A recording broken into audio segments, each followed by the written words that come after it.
નમસ્કાર મિત્રો, તમે કોઈ પણ સરકારી પરીક્ષાની તૈયારી કરી રહ્યા છો, જેવી કે એસએસએ લઈ લો, ટેટ લઈ લો, ટાટ લઈ લો, અથવા તો અપકમિંગ કોઈ પણ એક્ઝામ લઈ લો કે જે અત્યારે આગલા 6 મહિનામાં આવવાની છે, તો એના માટે તમને આજનો આ વિડીયો ખૂબ જ ઉપયોગી થઈ રહેશે.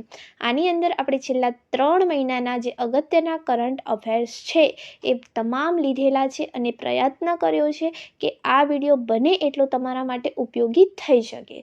તો આપણે ચાલો ટાઈમ નથી બગાડતા અને શરૂ કરીએ છીએ આજનો આપણો કરંટ અફેર્સનો પાર્ટ 2, જેમાં આપણો આજનો પહેલો પ્રશ્ન છે, આયુસીએન વર્લ્ડ કન્ઝર્વેશન કોંગ્રેસ 2025નું આયોજન ક્યાં થયું? મિત્રો, આયુસીએન જે છે એનું પૂરું નામ છે international union for conservation of nature. Okay, નેચરની વાત થઈ રહી છે. તમે સમજી ગયા હશો કે આ કરંટ અફેર્સ જે છે એસએસએ માટે મોસ્ટ આઈએમપી છે. તો આયુસીએન વર્લ્ડ કન્ઝર્વેશન કોંગ્રેસ 2025નું આયોજન એ આબુધાબીમાં થયું. આયુસીએનનું પૂરું નામ છે international union for conservation of nature. Okay, તો આબુધાબીમાં આયોજન થયું હતું અને આયુસીએન કેન્ટોન મિલર એવોર્ડના વિજેતા એવા એક પ્રથમ ભારતીય બન્યા છે, જે છે ડૉક્ટર સોનાલી ઘોષ. ઓકે, યાદ રાખીશું. આયુસીએન કેન્ટોન મિલર એવોર્ડ એમને મળ્યો છે. જે પ્રથમ ભારતીય છે એ છે ડૉક્ટર સોનાલી ઘોષ. આગળનો પ્રશ્ન, ગુજરાતમાં કેટલા નવા તાલુકાની રચના થઈ? ઓકે, કરંટનું છે 17 તાલુકાની રચના થઈ. ગુજરાતમાં નવો બનેલો જિલ્લો કયો છે? વાવ-થરાદ.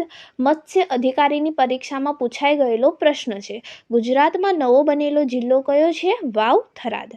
પછીનો પ્રશ્ન, વાવ-થરાદ ગુજરાતનો કેટલામો જિલ્લો બન્યો છે? તો 34મો જિલ્લો બન્યો છે. કેટલામો બન્યો છે મિત્રો? 34મો જિલ્લો બન્યો છે. પછીનો પ્રશ્ન, તાજેતરમાં વિશ્વના સૌથી મોટા સોલર પીવી મોડ્યુલનું અનાવરણ ક્યાં કરવામાં આવ્યું હતું? તો એ કરવામાં આવ્યું મિત્રો સુરતમાં. ક્યાં કરવામાં આવ્યું? સુરતમાં. 7મો પ્રશ્ન, તાજેતરમાં માતાના મઢ વિસ્તાર પાસેથી કયું ખનિજ પ્રાપ્ત થયું? તો એ થયું ઝેરોસાઇટ. ઓકે, ઝેરોસાઇટ ખનિજ જે છે માતાના મઢ પાસેના વિસ્તારથી મળી આવ્યું છે અને માતાનો મઢ વિસ્તાર જે છે એનું જે ભૌગોલિક સામ્યતા છે એ ધરાવે છે મંગળ ગ્રહ સાથે, એવું વૈજ્ઞાનિકોનું કહેવું છે.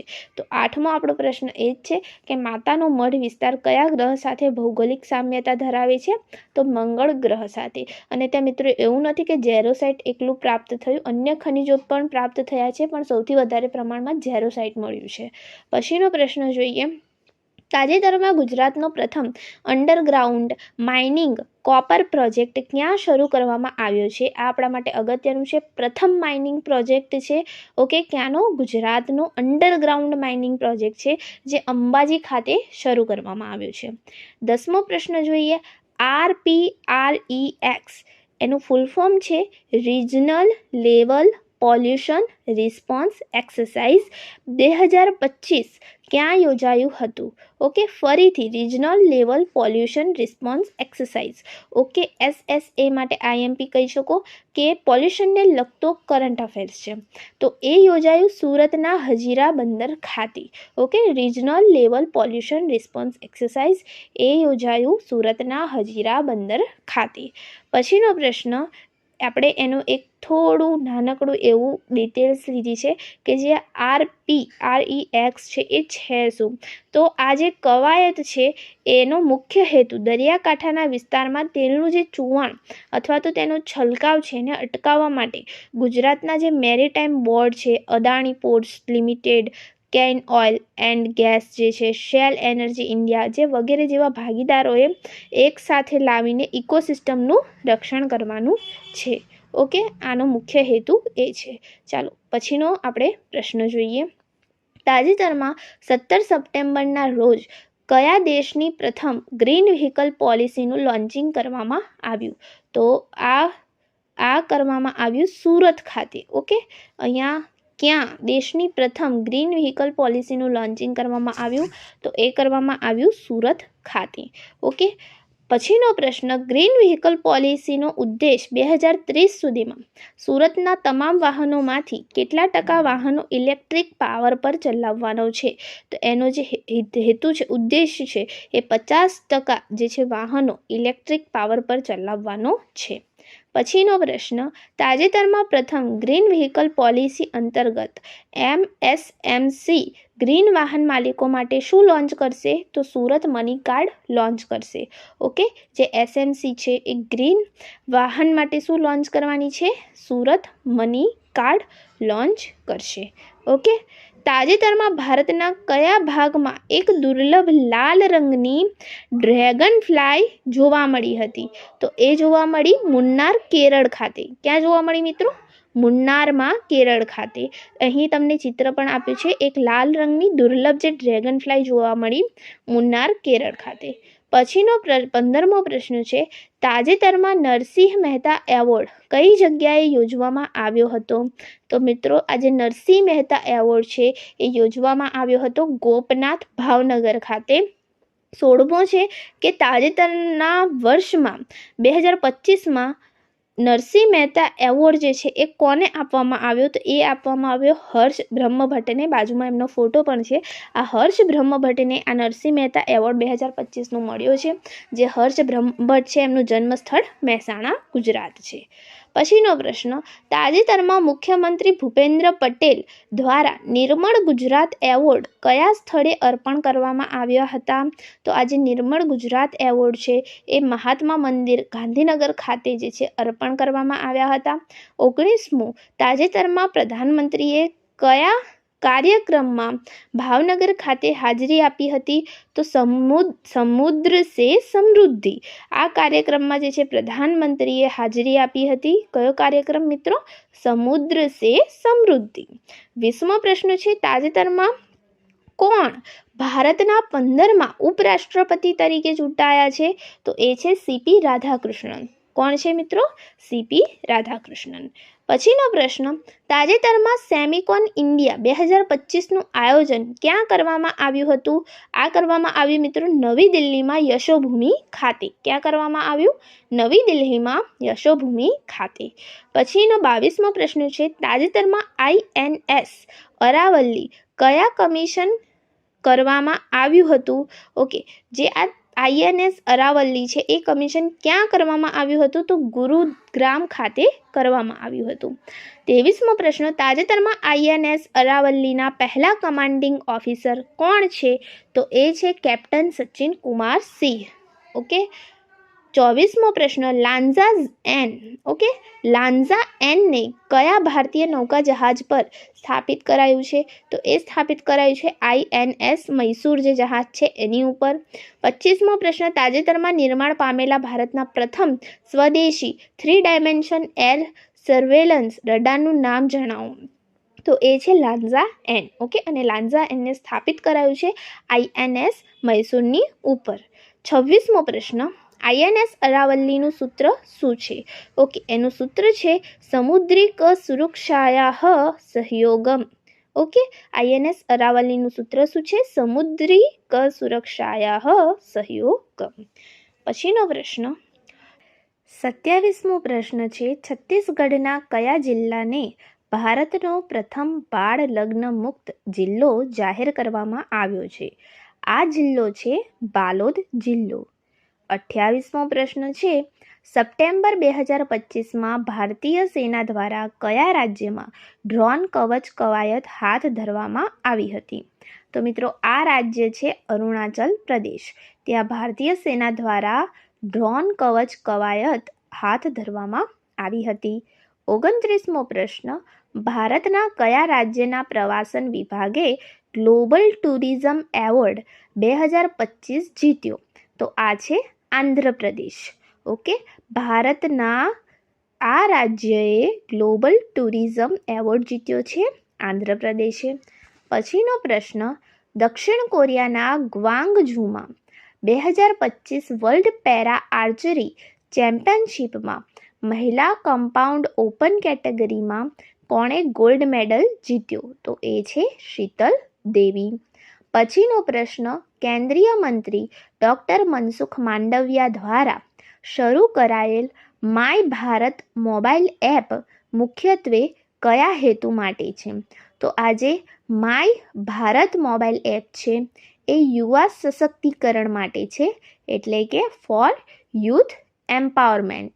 ઓકે, માય ભારત એપ જે ડૉક્ટર મનસુખ માંડવિયા દ્વારા શરૂ કરવામાં આવી છે. 32મો પ્રશ્ન, ચક્રવાત શક્તિથી કયા ભારતીય રાજ્યનો દરિયા કિનારો પ્રભાવિત થવાની ધારણા છે? તો એ છે ગુજરાત. ઓકે, ચક્રવાત શક્તિથી. પછીનો 33મો પ્રશ્ન છે, લિબરલ ડેમોક્રેટિક પાર્ટી જેને LDP કહેવાય એના નેતૃત્વની ચૂંટણી જીત્યા બાદ જાપાનના પ્રથમ મહિલા વડાપ્રધાન કોણ બનવા જઈ રહ્યા છે? તે છે સાને ટાકીચી. ઓકે, સાને ટાકીચી. 34મો પ્રશ્ન છે, કયા ભારતીય રાજ્યએ આયાત અને નિકાસ વ્યવસાયો માટે બોન્ડ સિસ્ટમ રજૂ કરી છે? તો જે આયાત અને નિકાસ વ્યવસાયો માટે બોન્ડ સિસ્ટમ રજૂ કરનાર રાજ્ય છે મહારાષ્ટ્ર. 35મો પ્રશ્ન, કેન્દ્રીય નાણામંત્રી નિર્મલા સીતારામને કયા શહેરમાં આપકી પૂંજી આપકા અધિકાર અભિયાન શરૂ કર્યું હતું? તો એ છે ગાંધીનગર, ગુજરાતમાં. ઓકે, આપકી પૂંજી આપકા અધિકાર અભિયાન શરૂ થયું હતું. ક્યાં થયું હતું? ગાંધીનગર, ગુજરાતમાં. કોના દ્વારા? તો કેન્દ્રીય નાણામંત્રી નિર્મલા સીતારામન દ્વારા. પછીનો પ્રશ્ન, કેન્દ્રીય પર્યાવરણ મંત્રી ભૂપેન્દ્ર યાદવે કયા સ્થળે નમો વન પહેલ શરૂ કરી હતી? આના હેઠળ એક પેડ માં કે નામ, ઓકે, એનું સ્લોગન હતું. એના હેઠળ આ નમો વન પહેલ હતી, એના હેઠળ હતું. તો એ શરૂ થઈ હતી માનેસરમાં. ઓકે, કયા સ્થળે કરી હતી? માનેસરમાં. 37મો પ્રશ્ન, કેન્દ્રીય ગૃહમંત્રી અમિત શાહે કયા રાજ્યમાં સાબર ડેરી પ્લાન્ટનું ઉદ્ઘાટન કર્યું? તો એ છે રોહતક, હરિયાણામાં. 38મો પ્રશ્ન, કયા દેશે ગૂગલ મેપ્સ પર ઝુબિન ગર્ગનું અવસાન થયું તે ટાપુનું નામ બદલીને ઝુબિન ગર્ગ આઇલેન્ડ રાખ્યું? તો એ છે સિંગાપોર. ઓકે, આપણે જાણીએ છીએ ઝુબિન ગર્ગ ખૂબ જ જાણીતી વ્યક્તિ છે. બંજી જમ્પિંગ દરમિયાન એમનું જે છે અવસાન થયું હતું. તો જે ટાપુ પર એમનું અવસાન થયું હતું એ જે જગ્યા છે એનું નામ બદલીને એમને ઝુબિન ગર્ગ આઇલેન્ડ રાખ્યું છે. પછીનો પ્રશ્ન, ભારતના કયા રાજ્યમાં પ્રથમ નમો બાયોડાયવર્સિટી પાર્ક જેને નમો વન પણ કહેવાય છે તેનું ઉદ્ઘાટન કરવામાં આવ્યું હતું? તો એ છે રાજસ્થાન. ઓકે, પ્રથમ બાયોડાયવર્સિટી પાર્ક જેનું નામ છે નમો વન, એનું ઉદ્ઘાટન કરવામાં આવ્યું છે રાજસ્થાનમાં.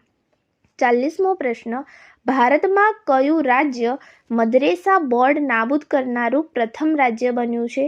તો એ છે ઉત્તરાખંડ. ઓકે, ઉત્તરાખંડે મદરેસા બોર્ડ નાબૂદ કર્યું છે. 41મો પ્રશ્ન, ભારતના પ્રથમ commercial electrical truck battery swapping અને ચાર્જિંગ સ્ટેશનનું ઉદ્ઘાટન ક્યાં થયું? તો એ છે સોનીપતમાં. ઓકે, પ્રથમ કોમર્શિયલ જે છે ઇલેક્ટ્રિક ટ્રકની જે બેટરી છે એનું સ્વેપિંગ અને ચાર્જિંગ કરવા માટેનું સ્ટેશન છે એ સોનીપતમાં એનું ઉદ્ઘાટન થયું. પછીનો પ્રશ્ન, ક્યાંની રાજ્ય સરકારે જ્ઞાન યજ્ઞ મંડપ ડિજિટલ લાઇબ્રેરી બનાવવાની જાહેરાત કરી છે?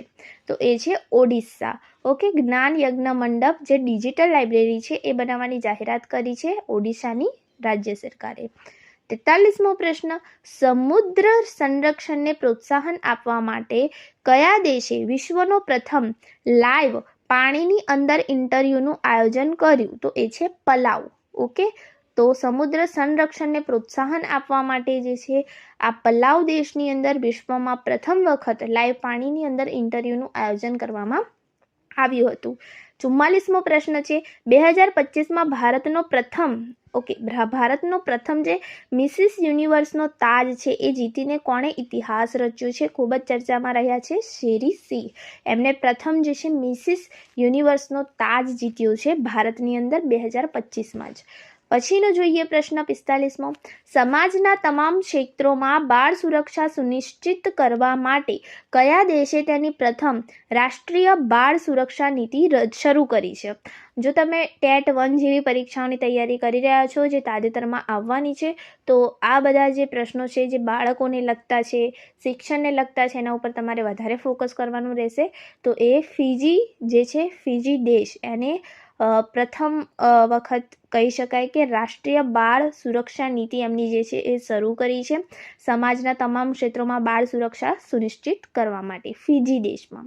46મો પ્રશ્ન, ભારતીય સેના દ્વારા રિયલ ટાઈમ એરસ્પેસ નિયંત્રણ વધારવા માટે શરૂ કરાયેલ સ્વદેશી એન્ટી ડ્રોન ગ્રીડનું નામ શું છે? તો એ છે સક્ષમ. એનું નામ છે સક્ષમ.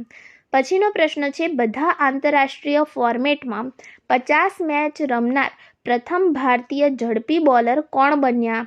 તો એ છે જાસપ્રીત બુમરાહ. ઓકે, જાસપ્રીત બુમરાહ બન્યા. પછીનો પ્રશ્ન છે, ભારતમાં સૌપ્રથમ વખત 11મી એશિયન એક્વેટિક્સ ચેમ્પિયનશિપ કયા શહેરમાં યોજાઈ હતી? એ છે આપણું અમદાવાદ, ગુજરાત. ઓકે. પછીનો પ્રશ્ન, કયા રાજ્યએ 30મી સિનિયર મહિલા રાષ્ટ્રીય ફૂટબોલ ચેમ્પિયનશિપ જે રાજમાતા જીજાબાઈ ટ્રોફી છે એ જીતી? તો એ છે મણિપુર રાજ્યની જે છે મહિલાઓ એમને જીતી છે. પછીનો પ્રશ્ન, 16મું આંતરરાષ્ટ્રીય રેલવે ઉપકરણ પ્રદર્શન જે છે 2025નું એ કયા શહેરમાં યોજાયું હતું? તો એ યોજાયું હતું મિત્રો ન્યૂ દિલ્હીમાં. પછીનો પ્રશ્ન જોઈએ, સ્માર્ટ સિટી ઇન્ડેક્સ 2025માં કયા ભારતીય શહેરનું રેન્કિંગ સૌથી ઊંચું છે? તો એ છે નવી દિલ્હી. પછીનો 52મો પ્રશ્ન છે, તાજેતરમાં શોધાયેલ બ્રાઉન વામન તારાને બીજા કયા નામે ઓળખાય છે? તો બ્રાઉન વામન તારાને બીજું નિષ્ફળ તારા તરીકે પણ ઓળખવામાં આવે છે. અને જે તાજેતરમાં જે દુર્લભ 4 તારા છે એની પ્રણાલીમાં 2 પ્રકારના જે તારાઓ છે એમની જોડી મળી છે. એક છે બ્રાઉન અને લાલ. ઓકે. પછીનો પ્રશ્ન, બ્રહ્માંડનો મોટા ભાગનો સમૂહ અત્યાર સુધી જેને આપણે શોધી શક્યા નથી એને શું કહેવામાં આવે છે? તો એને ડાર્ક મેટર કહેવામાં આવે છે. પછીનો પ્રશ્ન, રાષ્ટ્રીય અવકાશ દિવસ જે 23 ઓગસ્ટના રોજ ઉજવવામાં આવે છે તેની 2025ની થીમ શું હતી? ઓકે, જે આ રાષ્ટ્રીય અવકાશ દિવસ છે એ 23 ઓગસ્ટના રોજ ઉજવવામાં આવે છે અને એની જે 2025ની થીમ છે એ શું હતી? તો એ છે આર્યભટ્ટથી ગગનયાનઃ પ્રાચીન ક્ષણપણથી અનંત શક્યતાઓ. ઓકે, એ એની થીમ છે. પછીનો પ્રશ્ન છે, તાજેતરમાં મળેલ ફાઇટોસર જીવાશ્મીની શોધ ક્યાં થઈ? તો ફાઇટોસર જે છે એ જેસલમેરના મેઘા ગામમાંથી આપણને મળી આવ્યા છે. આગળના પ્રશ્નોમાં એના વિશે વધારે માહિતી આપણે જોઈએ. જે જેસલમેરમાં જે ફાઇટોસર મળી આવ્યા છે, જીવાશ્મીની શોધ થઈ છે, એ કોણે કરી? તો એ કરી જય નારાયણ વ્યાસની ટીમે કરી. પછીનો પ્રશ્ન છે, ફાઇટોસર જીવાશ્મીની ઉંમર કેટલી છે? તો એ અંદાજિત 20 કરોડ વર્ષ જૂના છે. જે આ ફાઇટોસર જીવાશ્મી છે એ અંદાજે 20 કરોડ વર્ષ જૂના છે. અને આ ફાઇટોસર જીવાશ્મીનો દેખાવ કોના જેવો છે? તો એ મગર જેવા દેખાતા હતા. બીજી વાત કરીએ કે ફાઇટોસર એ કયા કાળમાં પૃથ્વી પર વિચરતા હતા? તો અંતિમ ટ્રાયસિક કાળ જે હતો એ દરમિયાન આ ફાઇટોસોર જે છે એ પૃથ્વી ઉપર વિચરતા હતા. એમનું જે દેખાવ છે એ લગભગ મગર જેવો છે અને એ ડાયનોસોરની પ્રજાતિની સાથે ખૂબ મળતા આવે છે જે આ ફાઇટોસર છે એ. ઓકે. પછીનો આપણો આજનો પ્રશ્ન જોઈએ, તાજેતરમાં રાષ્ટ્રીય અનુભવ પુરસ્કાર કયા મંત્રાલય દ્વારા આપવામાં આવે છે? તો એ આપવામાં આવે છે જે પેન્શન અને પેન્શનર્સ કલ્યાણ વિભાગ, કાર્મિક લોક ફરિયાદ અને પેન્શન મંત્રાલય છે એના દ્વારા આપવામાં આવે છે. તાજેતરમાં નાણાકીય સેવાઓને સરળ અને સુલભ બનાવવા માટે કયો પુરસ્કાર એનાયત કરવામાં આવ્યો છે? તો એ છે રંજત પુરસ્કાર. ઓકે, એ એનાયત કરવામાં આવ્યો છે. 63મો પ્રશ્ન છે, તાજેતરમાં કયા મંત્રાલયે આદિ કર્મયોગી અભિયાન શરૂ કર્યું છે? તો જે આદિવાસીની બાબતોનું જે મંત્રાલય છે એને આદિ કર્મયોગી અભિયાન જે છે એ શરૂ કર્યું છે. તાજેતરમાં જલ જીવન મિશન યોજનાએ કેટલા વર્ષ પૂર્ણ કર્યા છે? તો 6 વર્ષ.